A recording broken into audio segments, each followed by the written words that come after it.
Welcome, ladies and gentlemen, to the Get Out the Vote voter registration training. My name is Jeremy Baver, Executive Director of Hartford 2000. We are a coalition of Hartford's NRZs in the city of Hartford.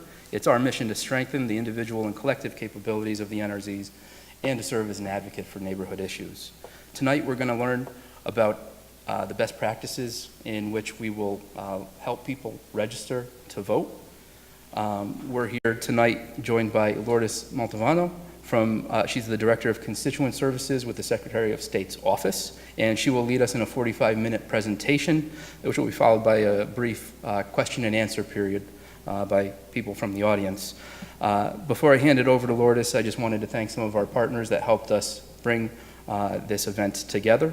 The Hartford Foundation for Public Giving, who saw a need and took swift action to make something happen. Hartford Public Library, Bridget Quinn Carey, the ED, Letitia Cotto, Liz Castle, Nelson, and all the branch managers were helping us get the effort out to register people in and throughout the branch locations of the library. Hartford Public Access Television, who is here tonight with us, who is recording this event and who will be allowing us to broadcast it and have it available on demand online, so many people who were not able to join us tonight will be able to view it at a later time. The Secretary of State's office, of course, for this wonderful presentation, and Hartford 2000, our board of directors, and our two co-chairs, Bongi Mangabani and Marion Griffin, who have put in a lot of effort to put this together for us tonight. So don't forget, anybody who's here, to fill out voter registration cards if you are not registered already, or a voter pledge card that we have at the desk, and to sign in. And without further ado, I will hand this over to Lourdes Montalvo, the Director of Constituent Services for the Secretary of State's office. I'm going to start by saying thank you to Hartford 2000 for giving me the opportunity to come and be able to conduct this presentation. Hartford Public Library, and also HPA-TV. And on behalf of the Secretary of the State, I want to say thank you to everybody. And I want to thank you for these efforts that you're going to be partnering one way or another with, and my office, with Hartford 2000, with the Public Library, and many other organizations. So with that being said, I'm going to give you just a little bit of information about the Secretary of the State's office, because everybody has the perception that the Secretary of the State's office only deals with elections. Under the Secretary of the State's office, we have different divisions besides the election division. We have the Business Service Division. We also have the notaries. We have the apostilles. And we also deal with the Blue Book, what we call the Register Manual of the State of Connecticut, that have a lot of information, historical information in it, and also more accurate, up-to-date information up to today. So let's find that clicker. Okay, so as you can see, our office is literally down the street from the Hartford Public Library. We have what we call an open door policy. When people come in, we try to provide the most prompt service and the quicker. So that's why we provide, not only you have the street address here, but you also have the phone number that you can call, and please don't hesitate to contact if you have any questions when you are out there doing voter registration, or if you have a question about any of the other departments that are under the Secretary of the State's office. So we always start with who can actually get registered to vote in the state of Connecticut. And we know they need to be United States citizens, But obviously, when you are out there and you're offering a voter registration card, you do not directly ask these people. Majority of us, when we are out there, we just provide the voter registration card. And sometimes people get hesitant. So we don't want to get into the asking, oh, you don't want to get registered because you're not a citizen. They might not be a citizen, but that doesn't mean they're illegal in this country, okay? Let's stay away from that, that perception.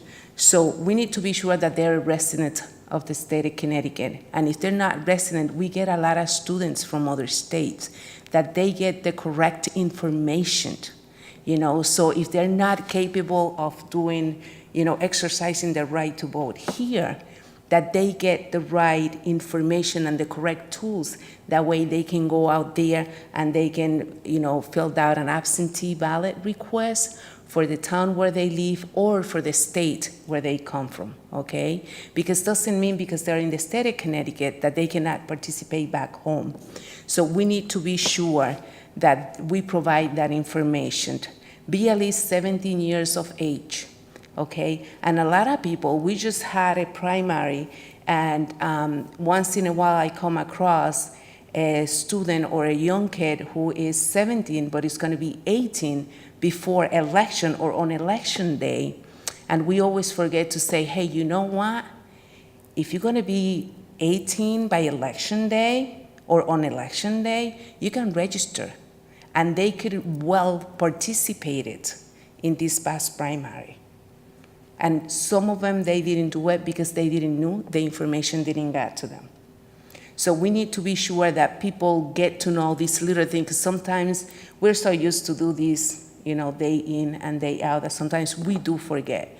So if a person, okay, who have committed a crime, and this person have completed parole, and, because this person have, been convicted of a defranchising felony, this person might be eligible to restore the rights to vote, okay? And we're gonna be talking about that. And and after explaining this, I'm gonna take a moment to explain to you, what I am going to be explaining and talking about in this next 43 minutes, I guess I got left.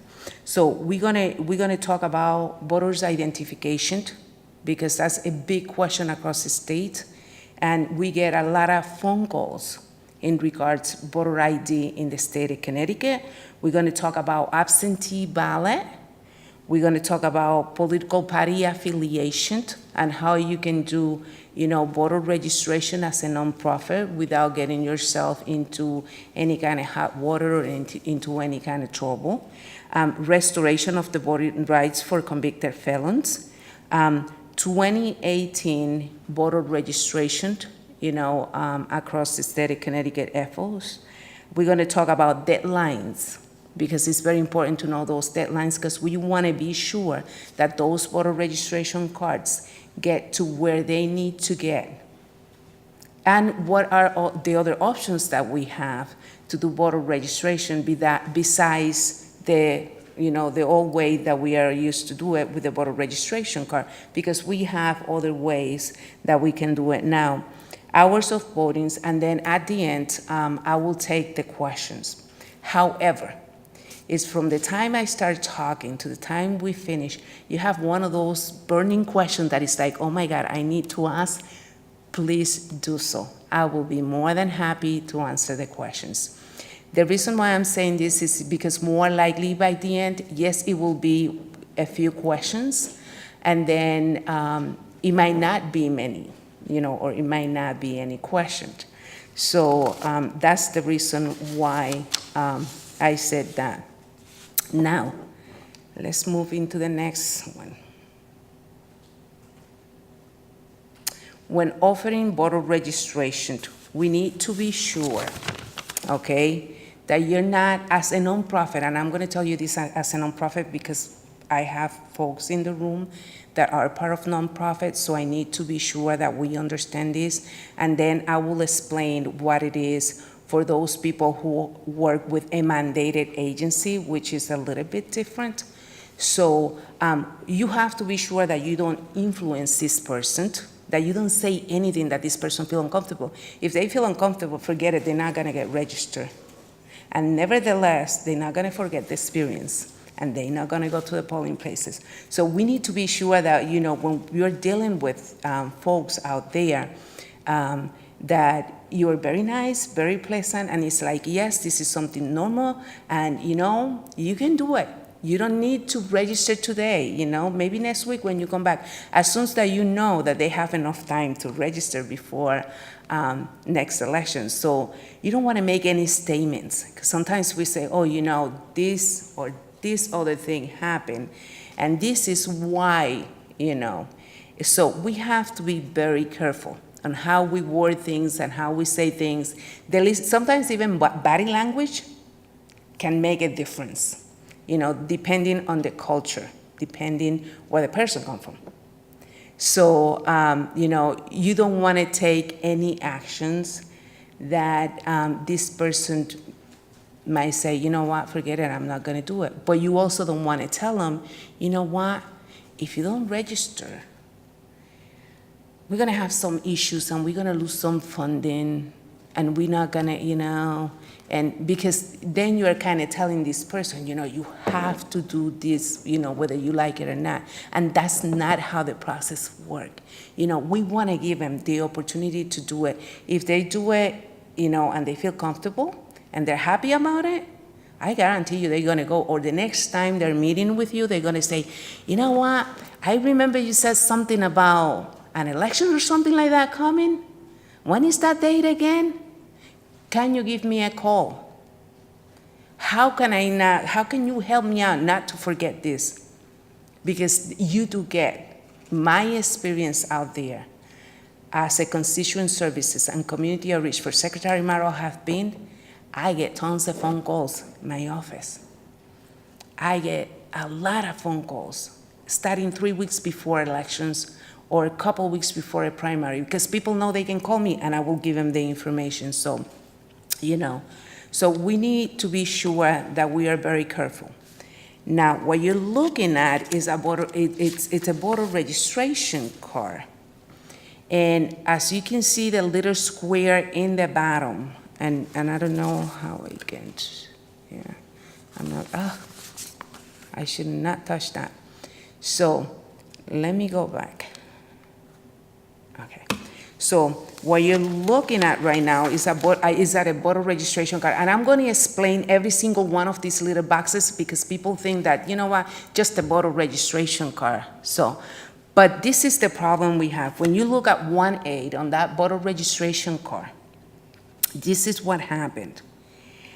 When that goes back to the registrar's office, they don't know why the person filled out this voter registration card. They don't know if they came from another town or they came from another state, or if they're changing their name. You might know the person and you might know, but the registrar doesn't know. Because I'm pretty sure they don't know every single person that moved into town. I mean, I can only imagine here in Hartford. So we have to be sure that we check that box. If you hand out a voter registration card to a person and they don't mark, are you a U.S. citizen? You can take it two different ways. If you already have taken the voter registration card and you have put it in the pile and the person left, you cannot go back and say, you forgot to fill this out. At least that's how I work with that, to be sensitive about that question, because sometimes you come across people that they feel embarrassed about saying, you know what, I'm not a U.S. citizen. I'm here with a working permit, or, I'm not a U.S. citizen, period. So we have to be sensitive about that. And of course, even we have a spot on this voter registration card where they're going to put the date of birth or the birthday. They have to mark whether they're going to be 18 or not. I was born in 1968, but I still have to mark that I'm going to be 18 years of age. Now, the question is, if I forget that, that's one of the questions that I say, you know what, it's relevant, but it's irrelevant. So if they forgot that one, it's fine, because we can take it from the, from the date of birth. So we can take it from there. That's one of those questions that is, yes, it's fine. If they forgot to fill it out, it's fine. But if you can go back to the person and mark it down, please do so. And then as we move down to number 2, we have the name. Very important with these names. We get, and you have, and please, and this is when I ask people, please be sure that when people spell their names, they spell their names in a way that anyone can read it, that anyone can go and type it, because a lot of times we have the tendency to write really fast. My handwriting is horrible. It's horrible. And I literally scribble. And when I'm doing voter registration card and people ask me for help, it's like, I'm the one who needs help here, okay? So, but we always work it out because it's always someone there who has better handwriting than I have. So, yes, you can help that person fill out and be sure that they put names. You're gonna find that in a lot of people that come from Latin American countries, that comes from the Caribbean, they like to put their father name and their mother name, because that's how it's done in Latin American countries. So sometimes they hyphenate or sometimes they put one after the other, and that's fine. That's how they appear. I always make it clear. Is that how you have it in your ID, your license? When you receive your mail, that's how you receive it? And I will tell you why later. So then, very important that when we're talking about the middle initial, they put the middle initial because sometimes we have the father and the son, or sometimes we have twins who have the same first name but the second name change. So you have a person now who was born in the same day. We don't know that they have maybe a 10, 15-minute gap when they born because they're twins, but now you have two voter registration with the same address, with the same names, So we need to be sure that they put that middle initial if they have it. So, and I always tell people, it doesn't sound that it's relevant, but it might be relevant because when we look at it, it's gonna look like the same person registered twice. So, and then when we continue moving, we're gonna go into the date of birth. Now, US is the only country that puts the month, the date, and the year. Up to this day, and I don't have any issues because my birthday is 12/12, so I don't have any problem. It's December 12th, regardless, it's 12/12. So I just, which make it really easy. So we have to be sure that they do it correctly because they're thinking, how they have been done it for many years in whichever country they came from. So we have to be sure. When we go to the box, number 4, where it says Connecticut driver's license or last 4 digits of the Social Security number, a lot of people leave that blank. And I always say, if you do not mind, can you please, because this is gonna give you an identification in that voter registration list that nobody else is gonna have, because nobody else have the same last 4 digits of your Social Security number, and if it happened, then I will have to apologize. But I haven't encountered anyone that have the same last 4 digits of the Social Security number. So when the registrar entered that information, now she knows that that person who lives in 1569 Main Street in Hartford, is the same person that moved to Pearl Street in Hartford because of those 4 numbers right there. So it's a lot easier and quicker to identify. So I usually ask people, driver's license, perfect, really good. A permit, if they have a permit from the DMV, they can use a permit number, or they can use the last 4 digits of the Social Security number. You're gonna encounter the person that no matter what you said is gonna say no. So just, let it go.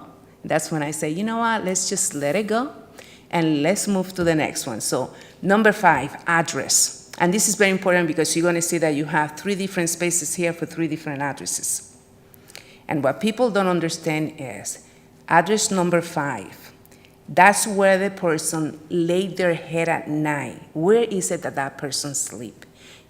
Is that person, especially if you go out there, or sometimes when you go to an event where you got people coming from different areas of the town or the city, you might encounter that person who's homeless, that not necessarily have an address, an actual physical address. So when you filled out a voter registration card for this person, it's very important that if the person said, and I'm going to use the Bushnell Park, as an example, well, you know what, but I don't have a physical address. I sleep in the bench at the Bushnell Park by the carousel where they install the new climbing, rocks or whatever is it that they install now. So that's what I want to put on that box, because I want to put as much information as I can in regards where that person lay their head at night, because that's how the registrars are going to be able to say, okay, this is going to be your polling place. Okay? So it's very important that we put that information on that one. Then, when it comes to number 6, now that one is different. And with that one, all those that work with nonprofits, that have, work here, that have done some work with the library, can work on this one. We need to know where they can receive that letter from the registrar that states that that person now is officially, okay? Because they filled out the voter registration card, but until they receive the letter that they are officially registered, they're not officially registered. So where can you receive that letter? So sometimes, nonprofits that they work with, the person, some of the providers would allow to receive this mailing, a mailing for like a week or two until they get this letter. The libraries, sometimes they will allow it. The person just got to go there and let them know. And also, the post office will allow them to receive some mailing there. So what they need to do, or the provider, is say, you know what, and I have done it in the past. I have called an ex-agency or ex-post office, and I have said, you know what, my understanding is that I can do this, that I can put this address as for this person to receive the information that they need to receive from the registrar. And this is very important, because if this person don't receive this correspondence, this person might not be able to participate, in the next election. 2 things. When they receive that letter, if they do not have a picture ID, an identification with a photo in, they can use this letter when they go on election day to the polls. That will be what they use for the identification, because it will have the name of the person. It came through the mail, and it came from the registrar's office. Okay? So they can use that piece of mail, on election day. That's why it's very important. So you just let them know. And I have done the calls before, and I have, up to now, knock on wood, nobody have ever said no. So I have to say that. So telephone number, that's optional. A lot of people say, you know what, and when I hear this, I always say to people, okay, so let's talk about this. Because they don't want to give the telephone number, because they do not want candidates to start calling them.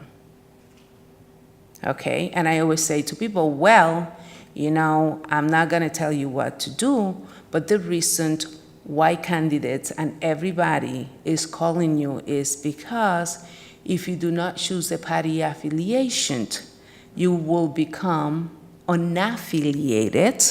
So everybody want to reach out to these unaffiliated folks. So, so maybe you want to think about answering the next few questions down. So the gender, I always ask folks, to the best of their knowledge, to try to fill that out. Like I said, gender is optional as well. I have folks who have said, yeah, but I don't consider myself either or. So what should I put there? And I'm like, just leave it alone. Let's say, leave it alone. Don't fill it out. So, and then number 9, do you wish to enroll in a political party? It's very important that as a nonprofit organization or mandated agencies, or non-partisan, like in my case, office, that, I always say, do you wish to enroll in a political party? And people will say, well, what do you think? Which one are you, which one do you belong to? That's the best question, and I love it, because it's like, oh my God, all right. I will tell you, but not today. So what this is going to do for you is you are going to be able to participate in primaries. If you ever decide that you want to run for office in your town or participate in any board or commission, majority of these political parties are the ones that appoint people to these different local boards and commissions, even at the state level. So sometimes people have interest, sometimes they don't. So, and if they don't want to, I always say, just mark no. Do not write anything else, please. Because the problem we have is we have unaffiliated, which is the right term for no, but then we have the independent and the independent party of Connecticut. And what happened again is people that come from another country, independent mean not belonging to any political party. Here in Connecticut, we have two political parties with the I. So I tell people, just mark no. That's it.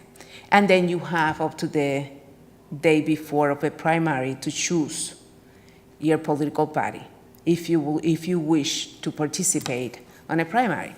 So, and then obviously, if the person have moved, we want to get that information because we want the registrars to send back a letter to that place, to that town or that state, letting them know that this person is registering here or have registered here in Hartford. So that way they can take him down from the rolls over there and they can put him up here. So we need to know.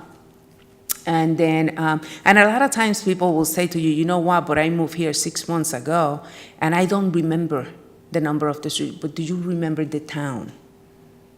Because if they remember the town, I mean, how many registrars can be in one town, or how many registrar's office can be in one town, I should say.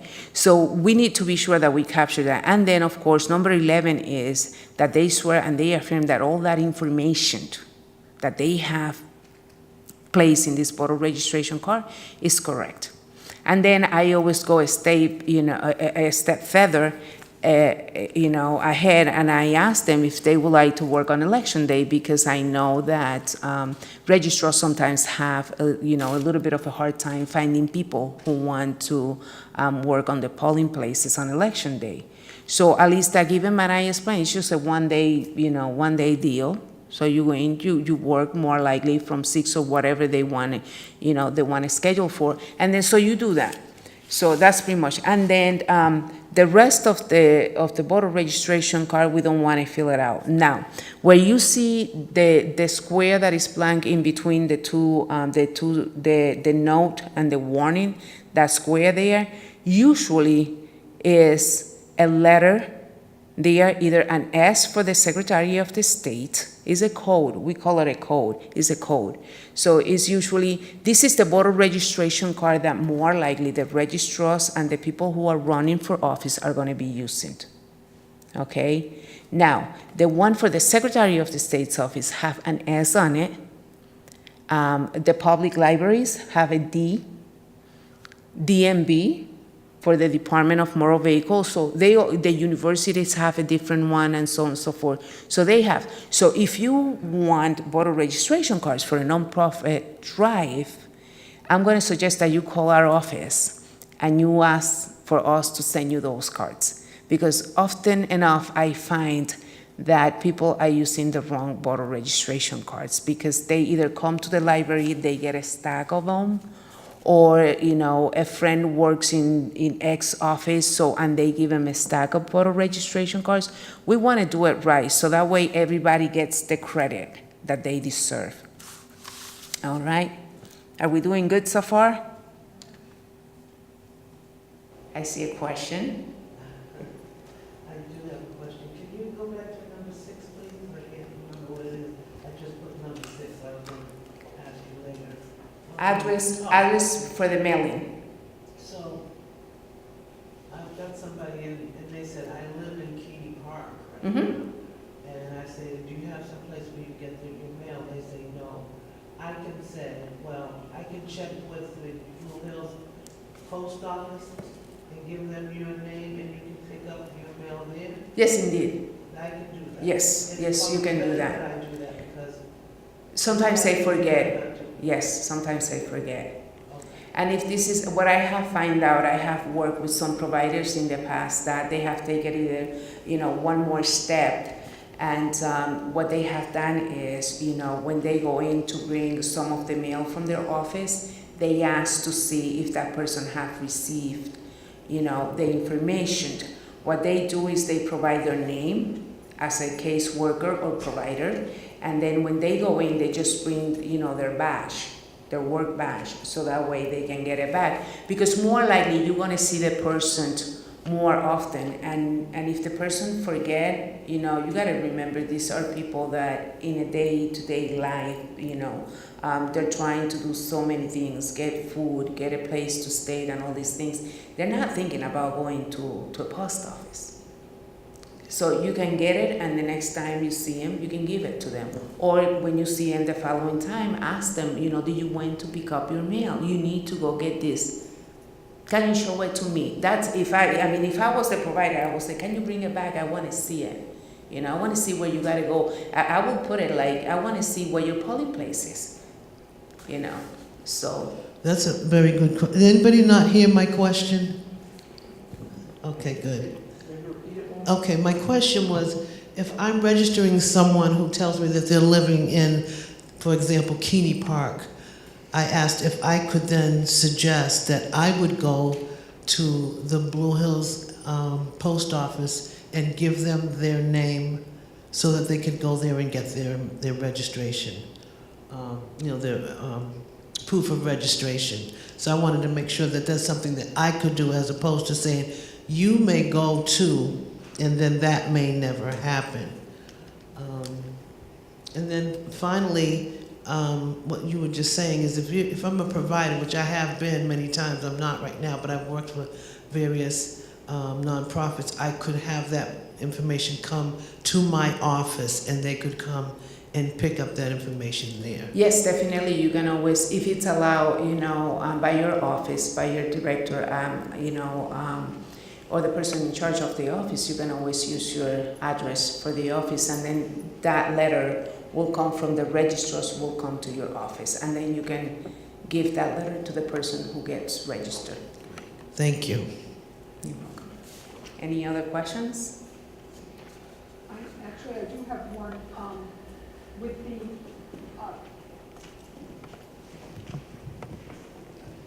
with the driver's license number, and you said learner's permit. What about the non-driver ID? Those have a number too. Would that? Yeah, they can use any identification that comes from, and I'm going to use the word identification because regardless whether it's a license, a permit, whatever, we always use it to identify ourselves. Yes. Because they have the picture and all the information. Yes, they can use any of them. So a non-driver is fine too. That, yes. Thank you. I think I can speak loud enough so you don't have to run over here. I have registered people and they don't know most people don't know their license number. A lot of it, you'd be surprised. I really don't. I kind of know it, but. Mm-hmm. And then a lot of people don't know their social security. Mm-hmm. So that you can still register without that. Definitely, you just leave it blank. The only thing is that the first time when they go to the polling place, they're going to require that they show something. That's why I said, when they receive that letter, it's very important to keep that letter stating that they are officially registered to vote in the city of Hartford. If they have any other kind of mailing to bring it in, because it's always good to bring it in. And I'll just say, and I hope I'm not overstepping because you may say this too, that when you're registering people, it's best if you can sort of at least scan it to see that everything that's pertinent is there, because once they're gone, if they didn't put their address or something, you have no way of reaching them. So if you're not filling it out for them, which I have done, you have to say, okay, now when they give it to you, one moment and just kind of scan it and make sure that they didn't leave something, omit some information, because that happens a lot too. That's why my suggestion is, I do a lot of festivals across the state of Connecticut and a lot of big events. And sometimes I go there, sometimes I have someone helping me, sometimes I don't, and it's kind of difficult. If I get 4 people that come in around the same time, I give, 4 pens, 4 voter registration cards, and then I take one and I just go 1, 2, the same way I went explaining this, that's how I do it. That way I know that at the end, I have 4 voter registration cards that have been filled out correctly. I still go through it and scan it because, sometimes it's like, oh God, okay, they forgot this, but hey, excuse me, can you come back? You forgot to check this here. So especially 1A and 1B, those are the 2 questions that people always forget. And I always say, well, if you look at me, I look like a citizen. Am I a citizen? Do you know whether I am or not? That's my question. I could be so many different cultures. So I always emphasize that if you have a group of people that are helping you, then what you do is, okay, so let me do like train the trainers. And you give them like an overview, but then you stand aside, so every time one of them comes in, then you scan it. Let them help, and then you take care of the final product, what the final card look like. So that way you're sure that everything is there, all right?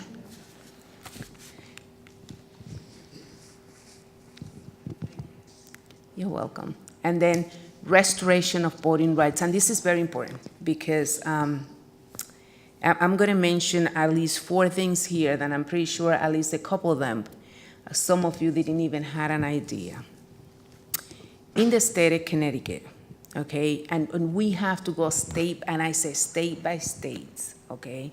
So in the state of Connecticut, a person who have been convicted of a felony can restore the rights to vote. And when I'm saying this, I'm referring to the state corrections, because we have state correction, federal correction, which is a little bit different. And then now we having the people that are coming from the island, from Puerto Rico. And let me tell you what the difference of Puerto Rico is. In Puerto Rico, people, even if they're incarcerated, they have the right to vote. They vote by absentee ballot. In the state of Connecticut, because they're in the state of Connecticut, they cannot do that. And I'm saying this because I had a couple phone calls from folks that are here because of health issues, and they're in halfway houses. And it's like, I am very sorry, but not in the state of Connecticut. Okay? Back home, yes. In Connecticut, no. Federal corrections, they need to complete everything. They need to pay all the fines if they have any. They need to complete everything they have been required to complete. Okay? Now, in Connecticut, if it's in Connecticut corrections, then it's different, because if they're on probation, they can still restore. As soon as they have paid for everything, but they're still in probation because, they have to finish a little bit of period doing maybe voluntary work or something like that, they can go ahead and restore. All right?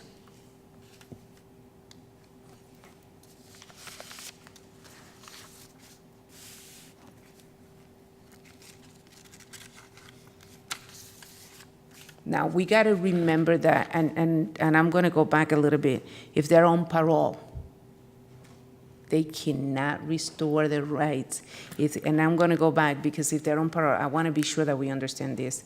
If they are on parole, they cannot restore, because what parole means is they still under the care and the supervision of the, of corrections, and they still owe something, and more likely what they have been given is just an opportunity to come out, but by certain time during the day, they have to go back under the correction system.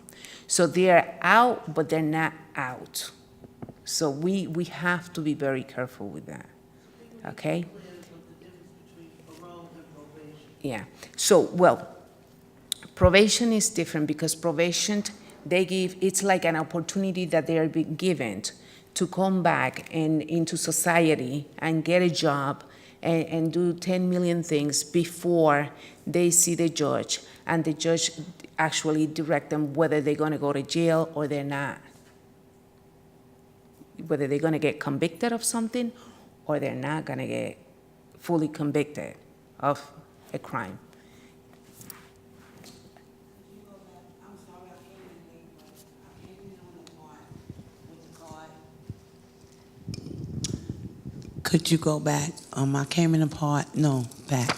When the filling out the registration. The voter registration card. Yes. I came in late, I apologize. I just seen a friend of mine's coming down. But I actually works for the poll, and you were saying make sure they fill out, I don't know what you were saying, I came in on the last part.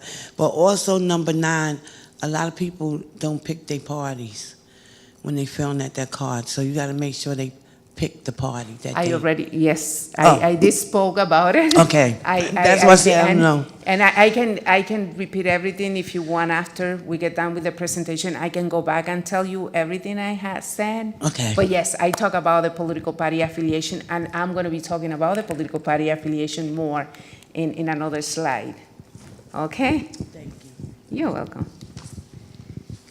All right, so. And I always say, if people are not sure whether they can register, we have over 200,000 folks in the state of Connecticut that can restore their rights to vote, and they don't know it. I still come across people that say, no, I didn't know I can restore my rights. So it's very important that we bring the information out. National Voter Registration Act, or the NVRA, as was, called, or, or Motor Voter Act of 1993. So what this does is this mandate the DMV and some agencies, and I will mention some of those agencies as we go on, to do voter registration.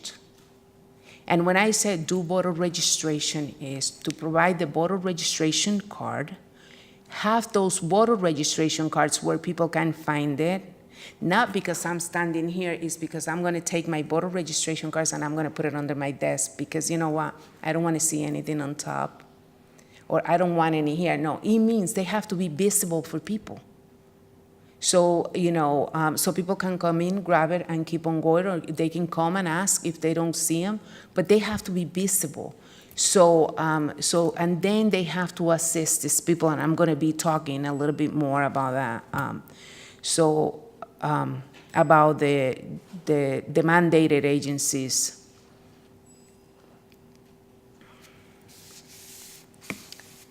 So, the mandated agencies, as I was saying, they have to distribute voter registration cards or voter registration application forms, and then they have to help the applicant. They have to help the person they're working with, okay? They have, if they need any type of assistance, they have to provide the same assistance they will provide if they were filling out any other kind of document for services. That's what the law says. That's what the law says. They have to provide that help. So, if they are applying for recertification or renewal of services, they have to say, hey, I don't know if you're registered to vote. Would you like to register to vote? And, sometimes it's better to ask everybody and, let them say no. If a person say no, mandated agencies have to keep what is called a declination form, which is a form stating that my name is, and I decided that at this moment I do not want to get registered to vote.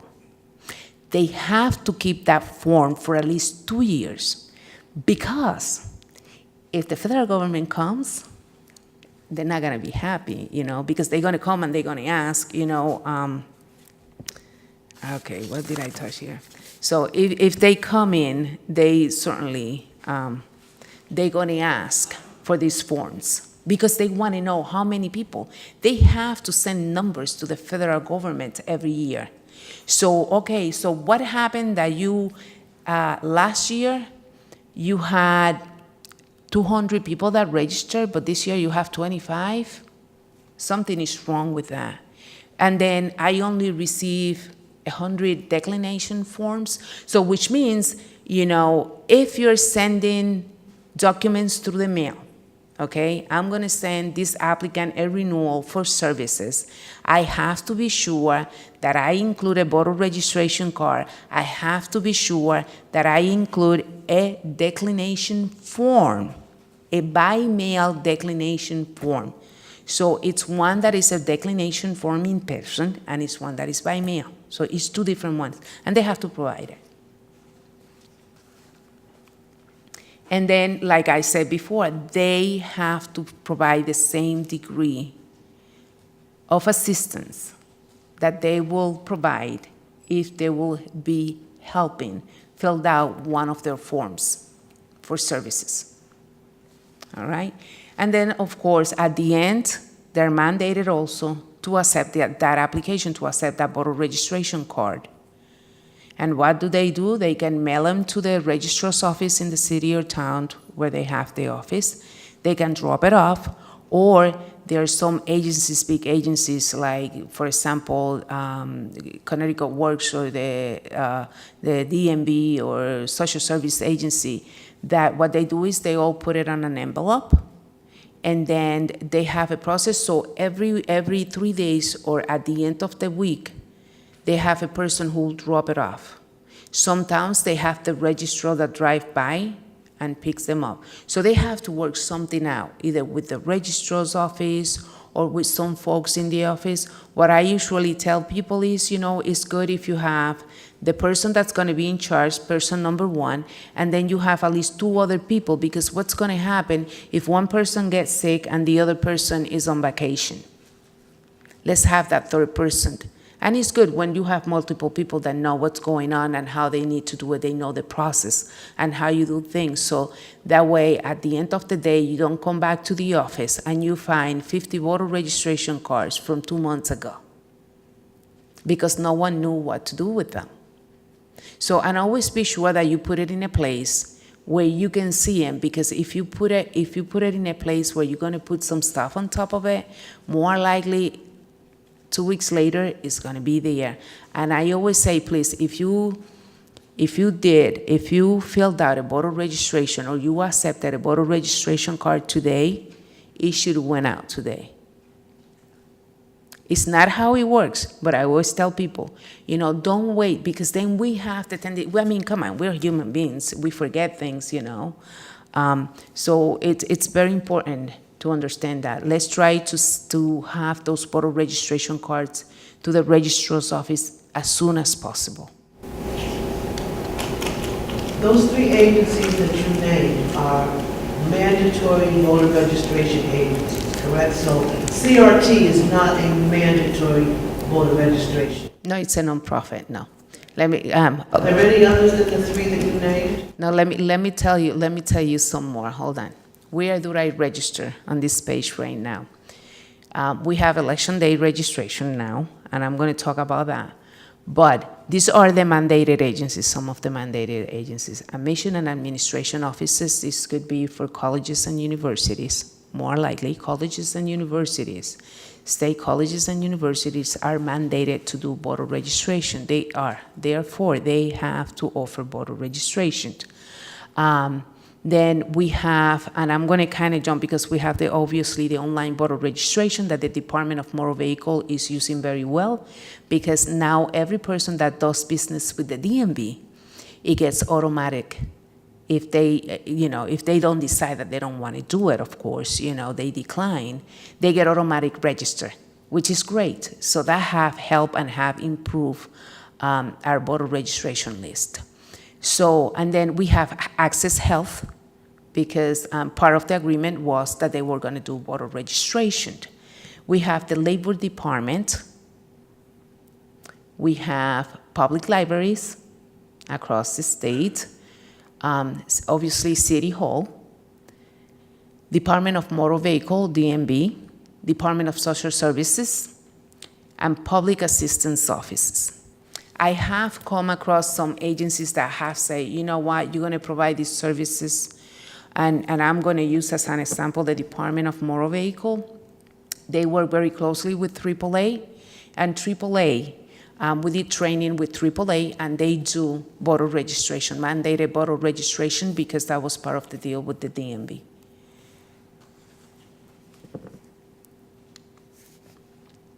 So let's talk about absentee ballots. As we know, we get people that are constantly moving from one state to another. In many states, we have what is called early voting.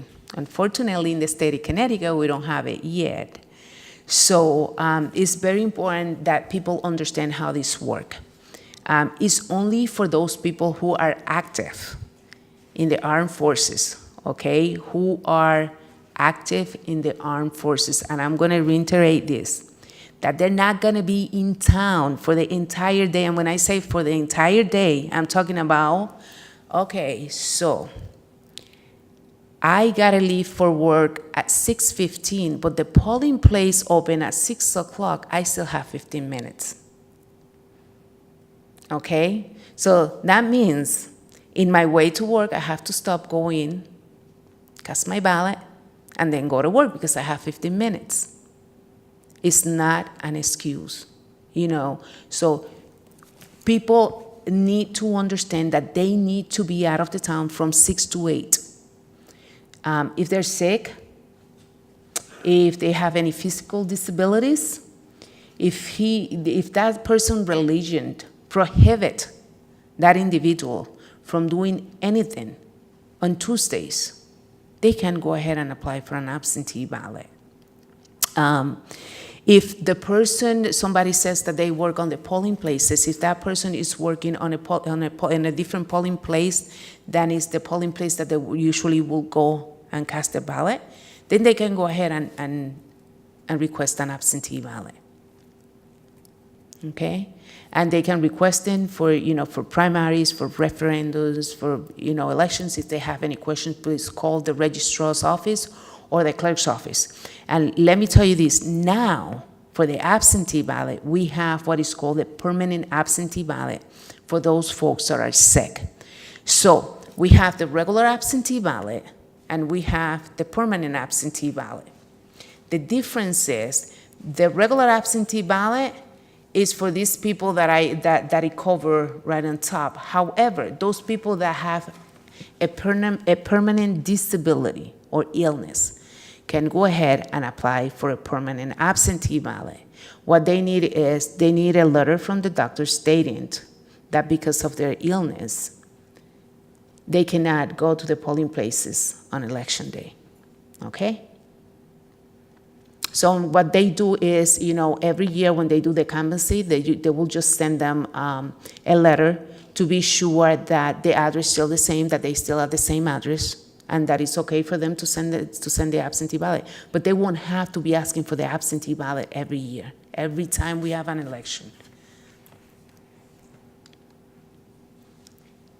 Now, we also have what is called emergency absentee ballot. And a lot of people don't know about this emergency absentee ballot. 6 days before of an election, a person gets sick and need to have, you know, surgery or something happen, God forbid. So they can go ahead and request, you know, that absentee ballot. However, the day before election, you know, a person had, let's say, maybe a gallbladder removed. That person can go ahead and call the clerk's office and request for an absentee ballot because that person wasn't scheduling that surgery. That was an emergency that happened. So that person can request for an absentee ballot to be brought to the bedside. And then the last one talks about the permanent disability.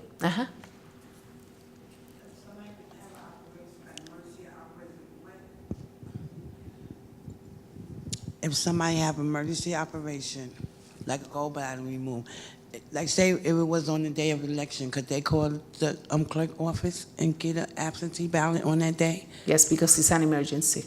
Okay. Thank you.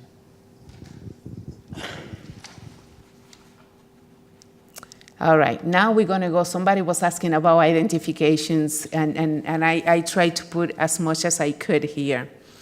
So the driver's license, the learning permit, the identification cards goes pretty much by the question that was asked before. Can we use these numbers when we do voter registration? Yes, because all those numbers come from the DMV. Now, when we go to the polling places, what is the first thing we get asked for? Can I get your driver's license? Connecticut is one of the states that does not require a picture ID, okay? A picture identification to vote on election day.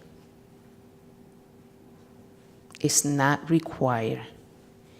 And if that person have shown proof, you know, for example, have put their driver's license number when they first got registered, or they have put the learning permit numbers or the last four of the Social Security, then that person can use any of these identifications on election day. It could be any pre-printed form of identification that shows either the name and address, the name and signature, the name and photograph, Social Security card. It could be, you see the envelope there, it could be any piece of mailing that they have received. It could be, you see the little cell phones on top, it could be a cell phone bill. Doesn't necessarily have to be a picture identification. Now, what happens if I don't have any of this? Can I still vote? Yes, you can still vote, definitely yes. All the person have to do is fill out an affidavit stating that they are who they are. So, which is, you know, it's very simple. So what they do is they go and they check to be sure that this person have not voted on another polling place or another town. So the people at the polling places will call the registrar, and then they will provide this information. The registrar will go, call the towns or call the other polling places nearby and say, okay, no, this person haven't voted in any other place. Or, I mean, if they have the list already of the people that have voted, they can check it themselves.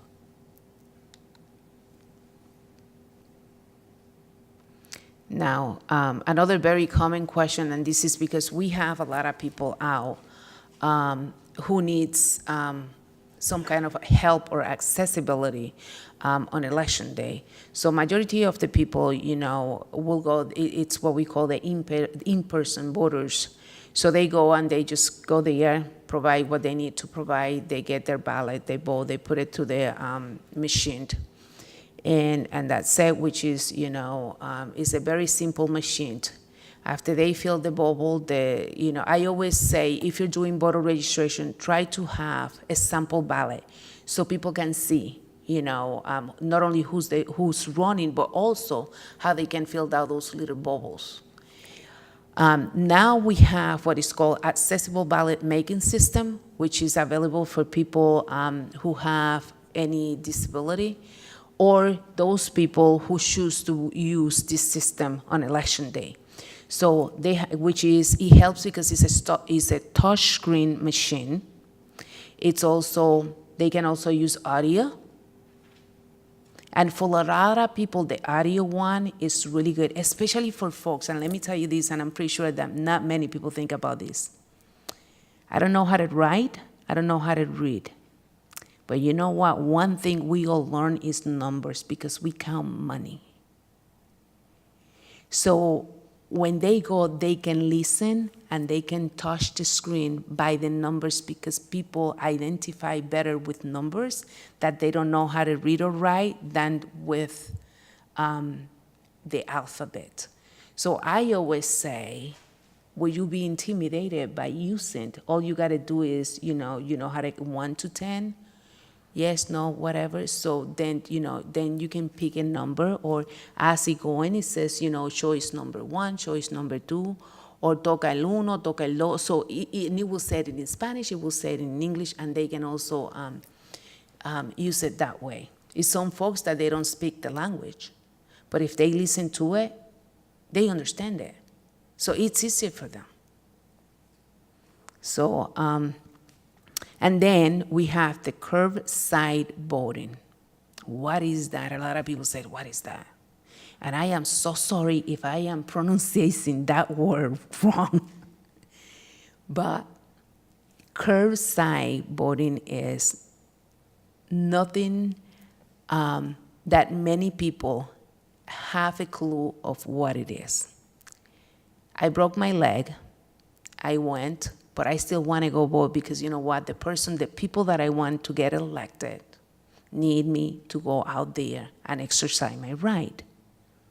So what I'm going to do is I'm going to go in front of the polling place I'm supposed to go to, and I'm going to have the person who's driving me go inside, talk to the people at the polling place so they can bring my ballot out to the car, so I can do it from my car. Now let me be very clear about this, because we need to understand this is not a drive-through, and I just want to be sure that people understand this is not a drive-through. Okay, I'm going to just go drive, and I'm going to get my ballot, and it doesn't work that way, please. Does not work that way. So what it is you have that emergency, and this is going to work really good. A few years ago, I had a lady who she was pregnant, and she went on labor like a week before she was supposed to, but she wanted to go because it's one of these activists in the community. And she's like, but what am I going to do? Because I'm going home, I got the baby, my health, blah, blah, blah. And I said, just calm down. It's a way to do it, just calm down. So when I explained to her, she said, oh my God, I have been an activist in this community doing voter registration for I don't know how many years, and I had no idea that people could do this. So it's very important that people know that this is something that they can do. Okay? Uh-huh. The example that you gave is different, but I still need to ask, wouldn't all polling places have to be ADA compliant? Yes. Every polling place it's by law. It's not that they're supposed. By law, they have to be compliance. Okay? Yeah. Where can you get a sample ballot? If you call our office, we're beginning to get some. The Secretary of the State's office, and there is information. It's a pamphlet out there. Let me see if yeah. That looks like this. It's a trifold pamphlet that is out there, and it has our number there. And also sometimes if you call the registrar's office, they might have them already, or they might have something posted from prior years. It might not be helpful for this one because it's not going to have maybe the right candidates that are running. Sometimes they change, but that will give an idea. You're welcome. So now we need to understand election day registration, okay? Election day registration is important because a lot of people go to the polling places thinking that they can register to vote at the polling places. No, they cannot.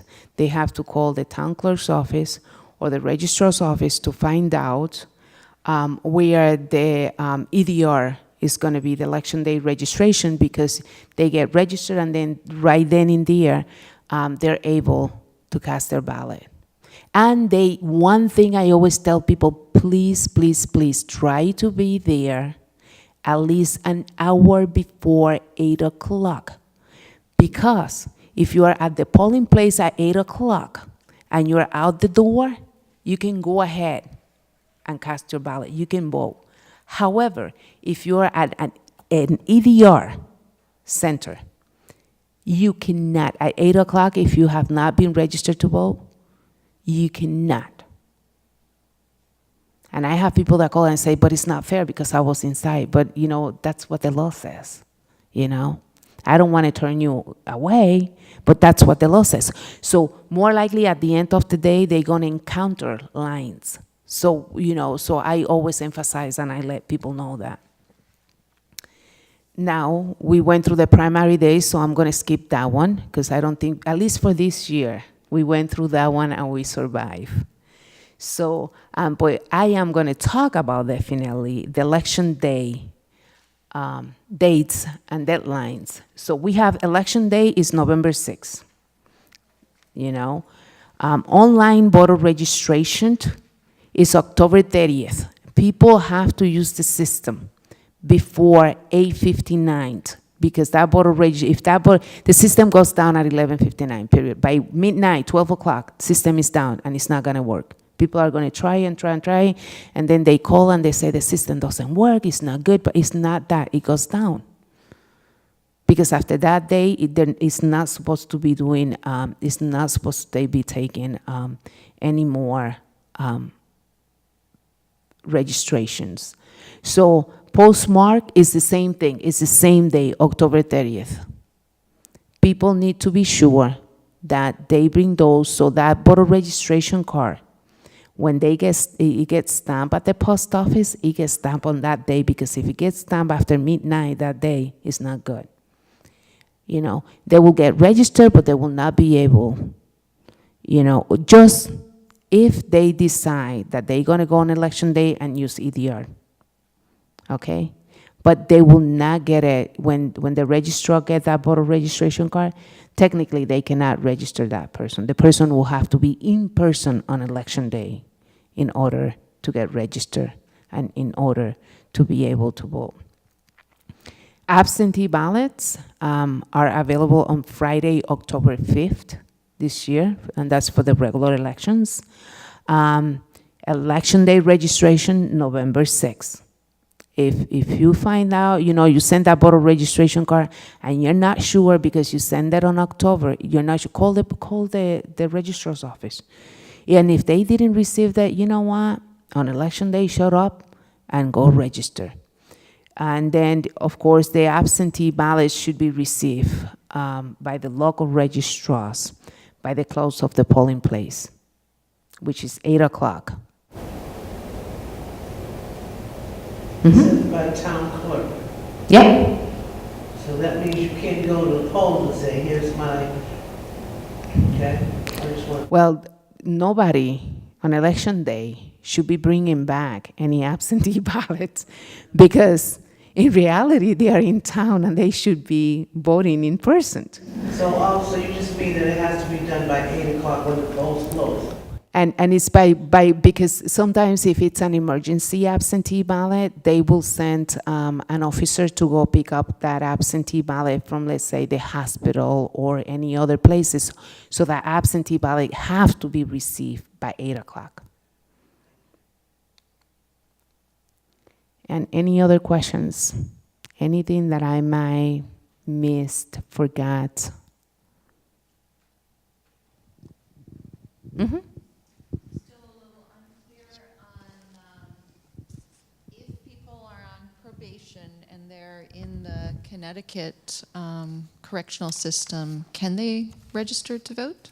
If they're on probation under the correctional, if they're on probation, but they're not on a facility, because even when they're on probation, they still have to report to a probation officer. They can restore their rights to vote.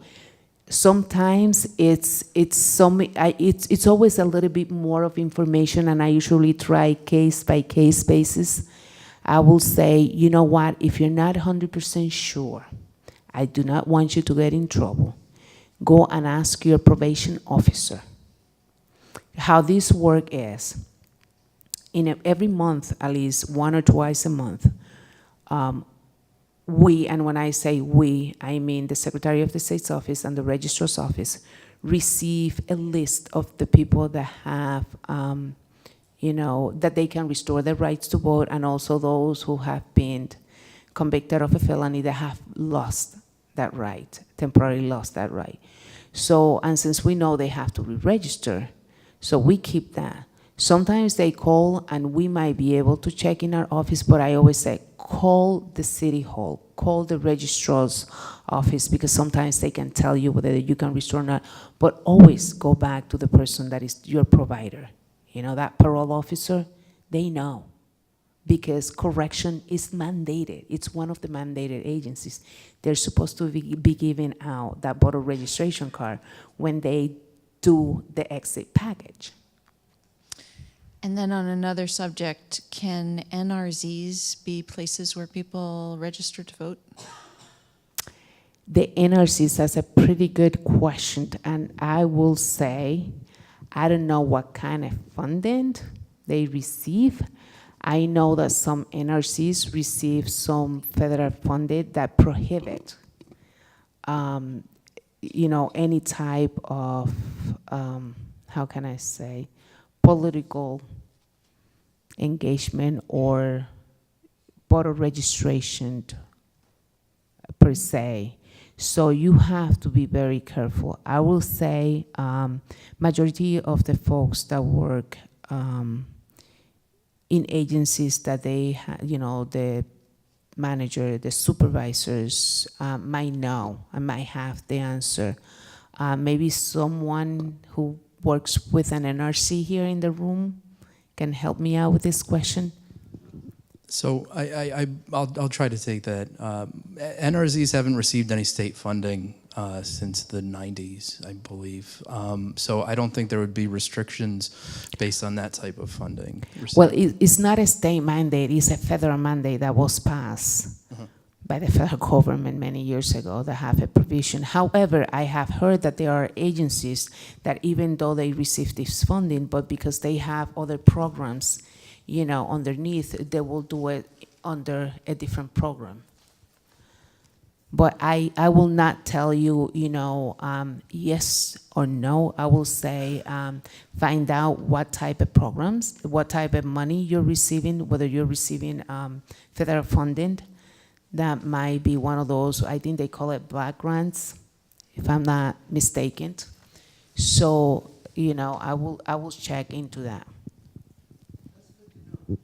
That I know don't have any federal funding, but there are, 11 more that somebody might have like you said, a CDBG grant or Promise Zone money or something like that. I never knew this. So I'm glad that somebody asked that question. Yeah, that's why I say, all depends. That's why, I will do, a case by case, and sometimes, call me, because sometimes in my office, there is a lot of people that do different type of voluntary work for the NRCs around town, so they might know, or they have, they might help, or sometimes our attorneys can help figure it out as well. Thank you.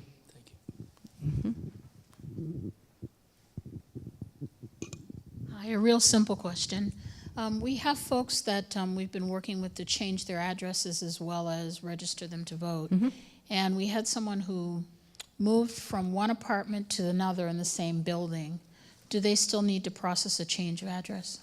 Definitely, yes, because then the do number that. is going to change, and the address where they live, it should always reflect on their voter registration card. Okay. The reason why I'm saying this is because we have one of the colleges here in Hartford that literally like half a building, it's in one polling place, and the other half a building is in the other polling place.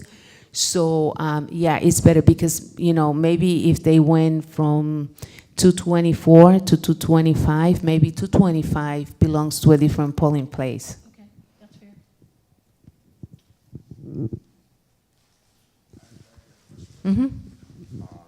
Regarding the identification, is a birth certificate a valid form of ID as well? Yeah, Okay. definitely. Can you just talk about homeless people and voting? Homeless people, and yes, definitely.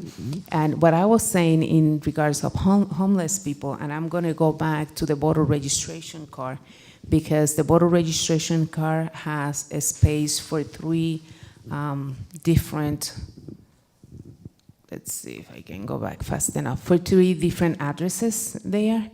And one of the addresses is because we need to know, okay, here it is, number 5. It says address where you live. It's the address where the person laid their head at night. Where do they sleep?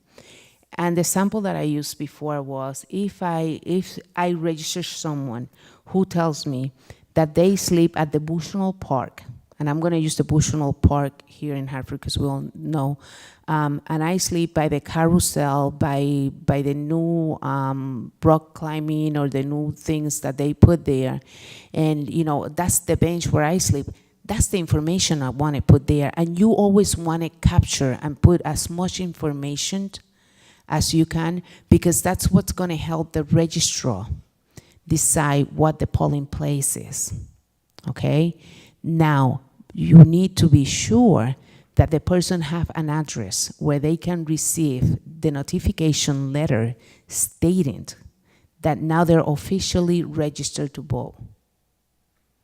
Because, you know, when they receive that letter, and that takes us back again to the identification question, that letter that they receive from the registrar, they can use that as an identification on election day if they don't have any other form of identification.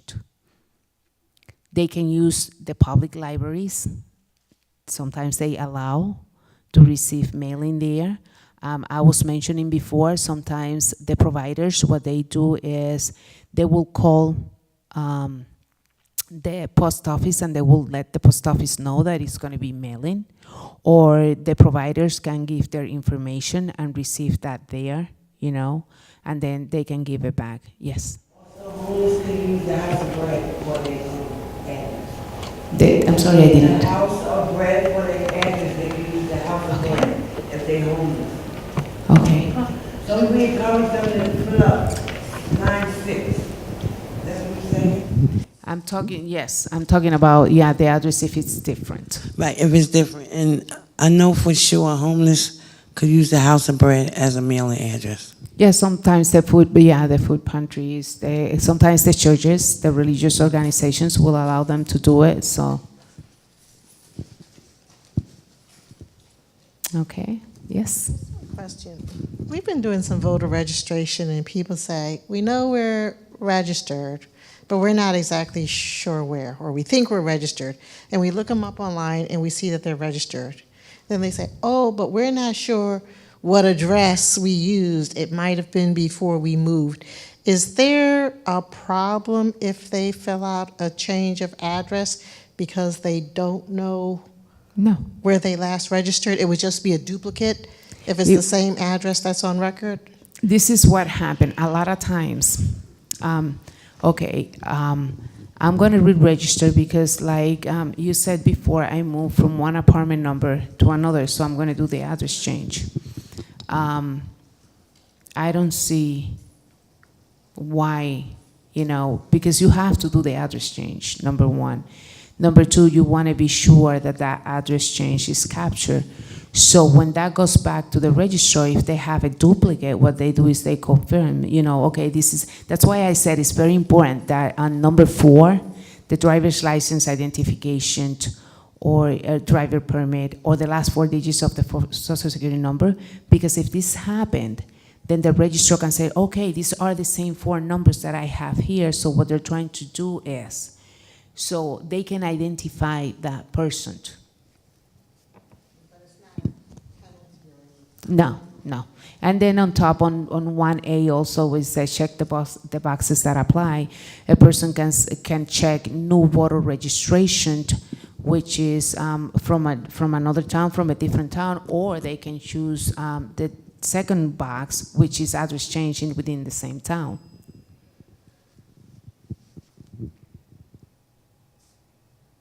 Okay. Any other questions? I hope this is helpful. And like I said at the beginning, please, if you have any questions, don't hesitate to contact. We are there, and we love to, you know, help as much as we can. And I want to thank every single one of you for coming in tonight, and also for the work that you do out there, because it's just a few of us that do this in the office, and if it would not be for the help that we get in the all 169 towns, we would not be able to do this work. So thank you so much, and continue the work. Don't forget the online voter registration. That is very good. I mean, I carry my cell phone everywhere, and I love it because now I can just input things if people have any kind of identification for, you know, from the DMV. So, all right, thank you. Thank you, Lourdes. Lourdes Montalvo from the Secretary of State's office. Thank you all for coming out tonight. I appreciate all of your attendance.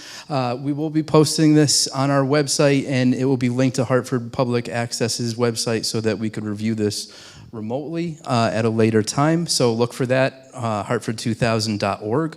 And if anybody hasn't filled out one of the voter pledge cards on your way out, please do so. Thank you all very much. Thank you for coming. Have a wonderful evening.